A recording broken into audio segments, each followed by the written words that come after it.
ایڈا تو جارا پہلوان کے محاورے سے ہی جارا پہلوان کی مقبولیت اور طاقت کا اندازہ بخوبی ہو جاتا ہے۔ اس خطے میں گاما پہلوان اور بھولو پہلوان کے بعد اگر کسی پہلوان کو اتنی شہرت ملی کہ اس کا نام محاورے کی شکل اختیار کر گیا تو وہ جارا پہلوان ہی ہے۔ محمد زبیر عرف جارا پہلوان نجیب الطرفین پہلوان تھے، یعنی والد اور والدہ دونوں کا تعلق پہلوان خاندان سے تھا۔ پہلوانوں کی زبان میں اسے اصیل بوٹی کہا جاتا ہے۔ وہ 24 ستمبر سن 1960 کو لاہور میں محمد اسلم عرف اچھا پہلوان کے گھر پیدا ہوئے۔ محمد اسلم عرف اچھا پہلوان کا تعلق پہلوانی کی تاریخ کے اس سنہری باب سے ہے جسے بھولو برادرز کہا جاتا ہے۔ محمد زبیر عرف جارا کے تایا منظور عرف بھولو پہلوان، چچا اعظم پہلوان، اکرم پہلوان، حسو پہلوان اور معظم عرف گوگا پہلوان جیسے نامور شاہزور رستم پاکستان جیسے خطابات حاصل کر چکے تھے۔ وہ گاما پہلوان کے بھائی امام بخش کے پوتے اور گاما کلو والا پہلوان کے نواسے بھی تھے۔ جارا نے پہلوانی کی تربیت لاہور میں موہنی روڈ پر اپنے آبائی اکھاڑے میں ہی حاصل کی، جس کی کڑی نگرانی بھولو پہلوان نے کی۔ تقریباً 6 فٹ قد کے مالک جارا پہلوان نو عمری میں ہی توانا جسم کے مالک بنے اور جب لنگوٹ پہن کر کثرت کے لیے اترتے تو دیکھنے والے دنگ رہ جاتے۔ ان کے والد اچھا پہلوان اور تایا بھولو پہلوان کو اپنے خاندان کا مستقبل جارے کی شکل میں دکھائی دینے لگا۔ بھولو پہلوان سے ابتدائی تربیت کے بعد جارا پہلوان کی ذمہ داری ارشد بجلی پہلوان کو سونپ دی گئی، جنہوں نے ایک ماہر کاریگر کی طرح جارے کے جسم کو تراشا۔ جارا پہلوان کے بھائی عابد اسلم بھولو کے مطابق زبیر پرائمری کے امتحانات میں فیل ہو گئے تو ان کی خوشی کی انتہا نہ تھی،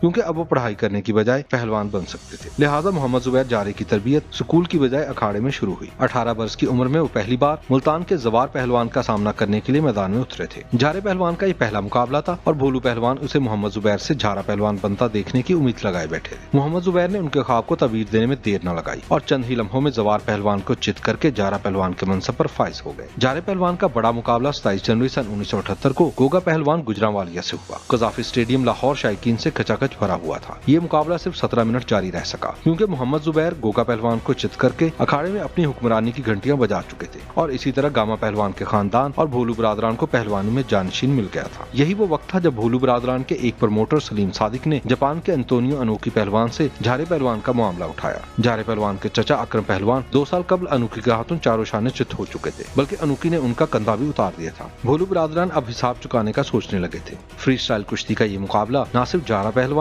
بلکہ جاپانی پہلوان انتونیو انوکی کی زندگی کا بھی سب سے بڑا مقابلہ قرار دیا جا سکتا ہے۔ جون سن 1979 میں انوکی کی پاکستان آمد سے قبل ہی اخبارات میں جارا پہلوان اور انوکی کے مقابلے کی خبریں شاہ سرخیوں میں شائع ہوئیں۔ اشتہارات میں پہلے سے ٹکٹ بک کروانے کی ہدایات جاری ہونے لگیں۔ انوکی کی پاکستان آمد کے بعد صحافیوں سے آمنا سامنا ہوا تو ان کا کہنا تھا وہ 3 سال قبل جب اکرم پہلوان سے مقابلے کے لیے آئے تھے اس وقت جارے کو دیکھا تھا، تب وہ 15-16 سال کے نوجوان تھے اور ان کے بارے میں وہ زیادہ نہیں جانتے۔ اس وقت انوکی کی عمر 36 سال جبکہ جارا پہلوان 19 برس کا نوجوان تھا۔ ماہرین کی نظر میں یہ ایک یک طرفہ مقابلہ ثابت ہو سکتا تھا۔ جارا پہلوان کا یہ پہلا بین الاقوامی مقابلہ تھا اور ان کی ناتجربہ کاری بھی آڑے آ سکتی تھی۔ انوکی نے بھی اس کا اظہار کیا تھا کہ انہوں نے اس مقابلے کے لیے کوئی خاص تیاری نہیں کی، صرف معمول کی پریکٹس کی ہے۔ شاید انہیں بھی گمان تھا کہ یہ تو کل کا بچہ ہے۔ ان دنوں اخبارات میں شائع ہونے والی رپورٹس کے مطابق جارے پہلوان نے اس مقابلے کے لیے 8 ماہ کی سخت تیاری کی تھی، کیونکہ یہاں چچا کی شکست کا بدلہ اور خاندان کے کھوئے ہوئے وقار کو بحال کرنا مقصود تھا۔ بالآخر وہ دن آ گیا۔ 17 جون شام 6 بجے اتوار کا دن لاہور کا قذافی اسٹیڈیم 40,000 تماشائیوں سے بھرا پڑا تھا۔ مقابلے کے لیے میدان کے درمیان 24 فٹ چوڑا ایک خصوصی رنگ تیار کیا گیا تھا۔ مقابلہ 8 بجے شروع ہوا۔ پہلا راؤنڈ بغیر کسی سکور کے ختم ہوا۔ دوسرے میں بھی دونوں پہلوان ناقابل شکست رہے۔ تیسرا اور پھر چوتھا راؤنڈ بھی ایسے ہی گزرا کہ 6 فٹ 4 انچ قامت کا دیونما انوکی پہلوان اس 19 سالہ نوجوان پر قابو پانے میں ناکام رہا۔ 5ویں راؤنڈ میں بھی ایسی ہی صورتحال رہی کہ کمنٹیٹرز نے مقررہ وقت کے ختم ہونے کا اعلان کر دیا۔ گھنٹی بجی تو انوکی جارا پہلوان کے پاس آیا اور اس کا ایک ہاتھ پکڑ کر فضا میں بلند کر دیا۔ ایسا کرنا تھا کہ عوام کے جذبات کا سمندر امڑ آیا۔ ان کا خیال تھا کہ انوکی نے شکست تسلیم کر لی ہے۔ باضابطہ اعلان سے قبل ہی عوام نے جارا پہلوان کو کندھوں پر اٹھا لیا اور نعرے بازی شروع ہو گئی۔ ایسی بھگدڑ مچی کہ پولیس کی لاٹھی بھی قابو میں نہ رہی۔ جارا کے حامیوں نے فتح کا جشن منانا شروع کر دیا، جبکہ انوکی کے مینیجر کا اصرار تھا کہ یہ مقابلہ برابری پر ختم ہوگا۔